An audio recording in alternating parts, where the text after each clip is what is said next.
I've been talking about how Kirby Air Riders is going to be much better than what people are expecting, and I think that Mr. Sakurai has pretty much pointed towards that in a new post on Twitter talking about Kirby Air Riders, in addition to the great Mr. Satoru Iwata, where it's his 10-year anniversary of passing. So let's go ahead and jump right into what he had to say when it comes to Kirby Air Riders. This is from Mr. Sakurai on Twitter. Quote, "Today was the Japanese release date of Kirby Air Riders on the GameCube. It is now on its 22nd anniversary. At the same time, it's also the anniversary of Iwata's passing in 2015. 10 years have passed since then.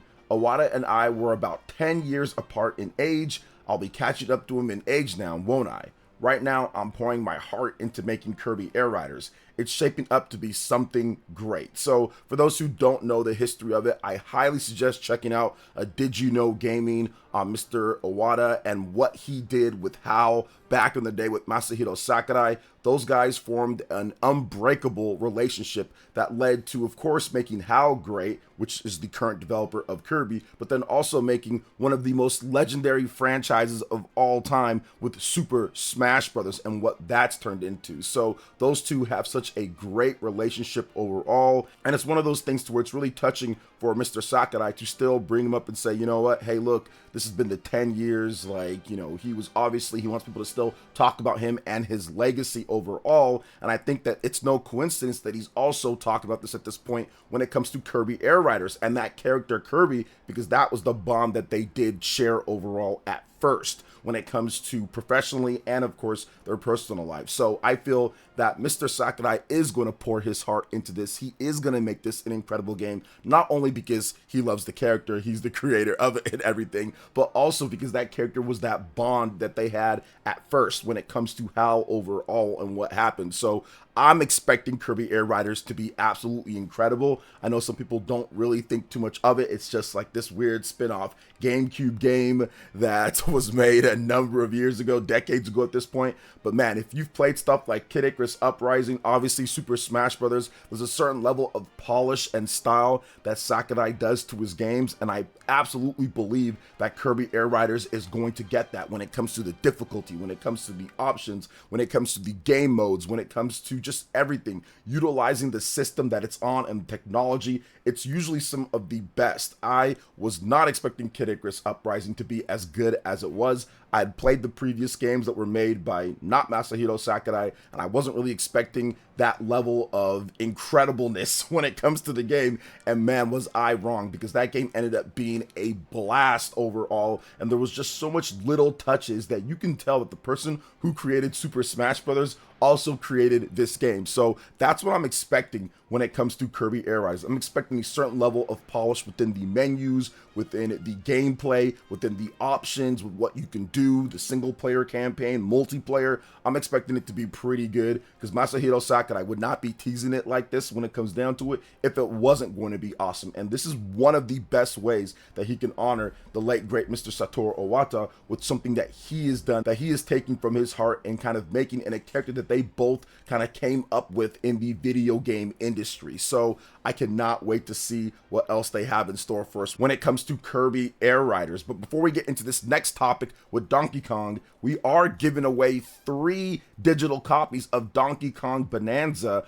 on the Nintendo Switch 2. So if you want to enter and to win, make sure you hit that subscribe button and check out the link in the description below. Head over to the poll community page and vote on there. Hit the like button, comment down below, let people know about this, and let's keep it going July 17th. So hit that subscribe button. Let's go ahead and move on to the next topic here, because it's something that I've been saying for a bit when it comes to Donkey Kong Bonanza and how I think that this game is going to blow up overall on the Nintendo Switch 2, because now we have some solid proof of that happening. So pre-orders when it comes to the preload just went live for Donkey Kong Bonanza on the Nintendo Switch 2, and it is blown up all the way to #1 on the Nintendo Switch 2 eShop almost instantly. It was like an instant transmission sales numbers that blew it up all the way to #1. Now, we recently got Tony Hawk Pro Skater 3+4, and that was the big new game that came out in terms of the preloads and all of that, and that went up to #1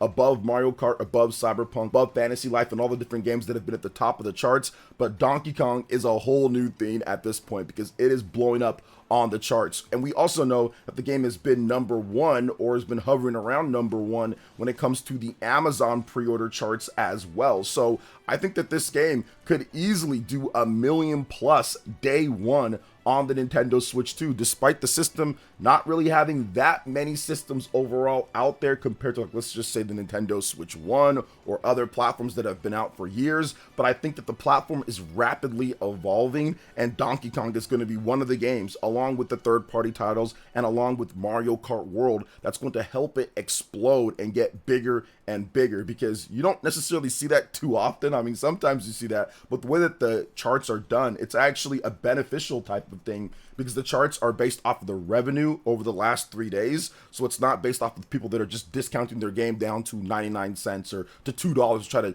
jump up on the boards, and you see just a bunch of random things in the best sellers. Now you actually are going to get the games that probably most people are going to be buying and playing on the system, the best type of titles. So that's definitely a good thing, because now it's blown up to see that Donkey Kong Bananza is right there at the top of the charts, and I expect this game to do incredibly well overall, based off of what we've seen so far with the Amazon pre-orders, in addition to just the hype online for the game, and of course now with the pre-order charts here on the Nintendo Switch 2 eShop, and the fact that people consistently are buying the system. I think that is so important to make sure that the system is healthy and it gets a wide variety of games, is the fact that people keep on buying it. So that's the whole link between the sales, what's happening for us. Like, sometimes people say, well, what does it matter to me overall when it comes to sales? Well, if you like Donkey Kong, I mean, obviously you want the game to do well so you can get more Donkey Kong games. Or if you like the Switch 2, you want the system to do well so we can continue getting more developers that want to support that system. You have to have a big base of people that have the platform in order for people to continue supporting it. So I like to see that Donkey Kong's doing well. I like to see that the Nintendo Switch 2 is doing well, and that's going to lead to more third-party developers and, of course, better first-party games coming through to the platform as more and more people pick it up. So definitely a good thing to see overall with Donkey Kong Bananza doing so well, and I expect this game to sell millions of copies. Now, and I talked about it a little bit before, how I feel that Donkey Kong Bananza could actually be the best-selling Donkey Kong game when it's all said and done, and it does seem like it will have a chance as the Nintendo Switch 2 continues to expand in its install base. So what do you guys think about Donkey Kong Bananza and its explosion to the top of the sales charts? Let me know in the comment section below. But now we're going to move on to the next topic here, and that is a brand new 2D platformer action game announced from Inti Creates that really reminds me of Miramasa the Demon Blade, the old PS Vita and Wii game back in the day. So we've got Switch 2 and Switch 1 versions, and let's talk about this game as you guys are seeing the combat here. So Inti Creates announced Mahjongami, a 2D action platformer coming to Nintendo Switch 2 and Nintendo Switch 1 on October 30th, followed by a PC via Steam release at a later time. The Switch 2 version will be priced at $39.99, while the Switch version will be priced at $34.99. Now, Mahjongami stars Shiroa, a young woman who has lost her memory, who travels alongside Shiori, her father, who has been turned into paper. With her katana, Kamikiri, in hand, she travels through a bizarre world and cuts through the horrors she finds there in this 2D action platformer. Players take control of Shiroa, who can move and attack instantly with her Setsuna ability, taking out enemies without missing a beat.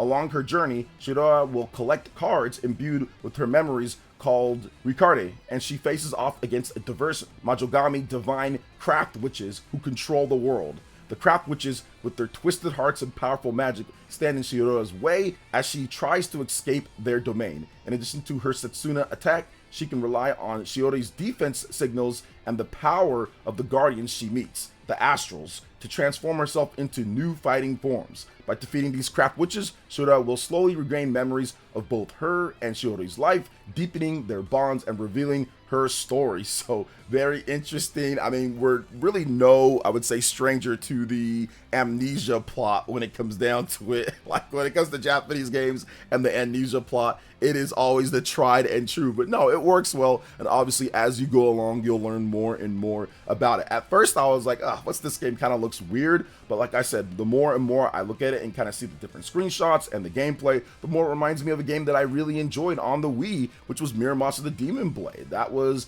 a vanillaware title 2D action platformer on the Nintendo Wii, then later ported over the PS Vita, which is still stuck on those systems, by the way. And it reminds me of that game, some of the action in there. So I think that this game might be pretty good. Inti Creates, they're trying to create something a little bit different here. The fact that they already have Nintendo Switch 2 support is definitely a good thing overall as well. So I'm definitely looking forward to checking this out. Obviously, Inti Creates, they're known for Bloodstained, Curse of the Moon, and Blaster Master Zero. So it's great to actually kind of see them kind of come back with something different and something new so quick in the life of the Nintendo Switch 2. But this was obviously developed on the Nintendo Switch 1 in mind, and then there's going to be a Nintendo Switch 2 version. So what do you guys think of Mahjongami for the Nintendo Switch 1 and Nintendo Switch 2 coming out on October 30th? Something that looks like your type of game? Let me know in the comment section below.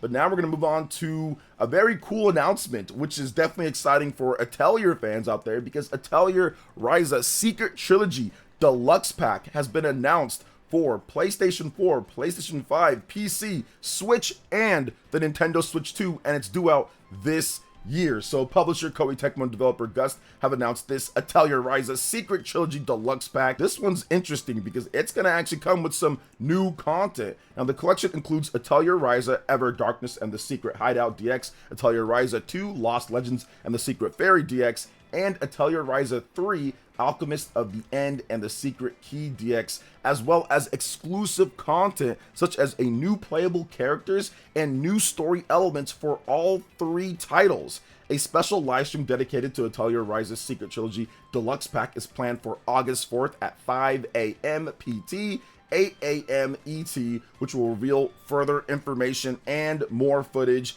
And this is something that makes me excited because I was not able to get through all the different games with all the content and everything. I was hoping that we would get a Nintendo Switch 2 version of the Atelier games, especially Atelier Ryza, because I do like Atelier Ryza the most out of all the Atelier games. Although Atelier Yumiya is awesome, but I'm waiting for a Nintendo Switch 2 version of that game to fully go through. But I enjoyed my time on the PlayStation 5 when I was playing it. So this is definitely a very good thing. I'm very excited to see this. And of course, Nintendo Switch 2 support. So you're going to get that 1080p 60 frames per second at the bare minimum, because I think that's what was happening on the PlayStation 4, but it might be a bit better depending on how they kind of go with it. But to me, the smooth frame rate and the faster loading is going to be what I want to see on the Nintendo Switch 2 version of this game, and being able to play anywhere that you want. Switch 1 is not bad for the Atelier games, it's okay, but I know based off of what I've played from the PS5 versions of the games or their PS4 versions, the Switch 2 version should definitely be much improved and better and anywhere that you want, which Atelier games are best played, in my opinion, to have that hybrid form factor, being able to be played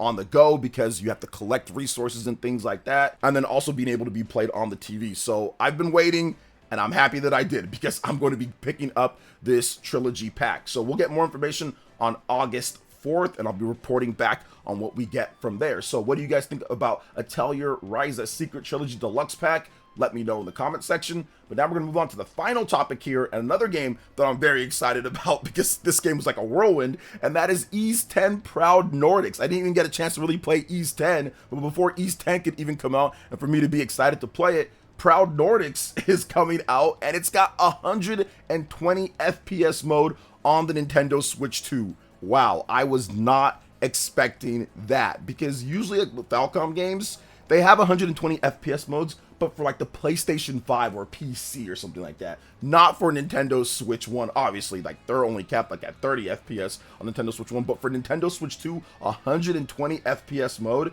that shows you right there that the Switch 2 is significantly stronger than what we saw with the Nintendo Switch 1, considering the amount of frames more that they are having here. So pretty significant improvement, because Ys 10 only targeted 30 FPS on the Nintendo Switch 1 with some dips here and there. So Nintendo Switch 2, everybody was just expecting 60 FPS, but now we're going up to 120. There's not many other games on the Nintendo Switch 2 right now that support 120 FPS. I think that there's none, but we do have Metroid Prime 4 Beyond that is going to support 120 FPS on the system. So that's definitely a good thing. I guess technically Welcome Tour, I think that there's some stuff in there for 120 FPS or something, but for the most part, none of the big new games or anything like that. So this is pretty good overall when it comes to 120 FPS, just because Ys 10 Proud Nordics, that is a big action RPG. There's a lot of fast moving parts when it comes to it, characters that kind of go all over the place. You have the sea battles as well. So it looks like Falcom is actually putting some time and effort and dedication into the Nintendo Switch 2 versions of games, because this is something that nobody was expecting. I was not expecting 120 FPS, but the fact that we're getting it with this new version of Ys 10 Proud Nordics is definitely a good thing. Now, the game is due out in Japan, or at least the Nintendo Switch 2 version of Ys 10 Proud Nordics is due out on July 31st, 2025. We don't have any word on a Western release, but I'm guessing we're going to hear about that pretty soon, and it might come out in the fall of this year or maybe early next year. So we'll see what happens there. But what do you guys think about all the different topics that we discussed here? Let me know in the comment section below. All right, guys, that wraps it up for this video here. Thank you so much for watching. I do appreciate it. Please make sure you hit that like button, subscribe if you're someone new, click that notification bell, and check out my other Nintendo Switch 2 RPG content and more right here on screen. Thanks for watching, and we'll catch you guys for the next one. Peace.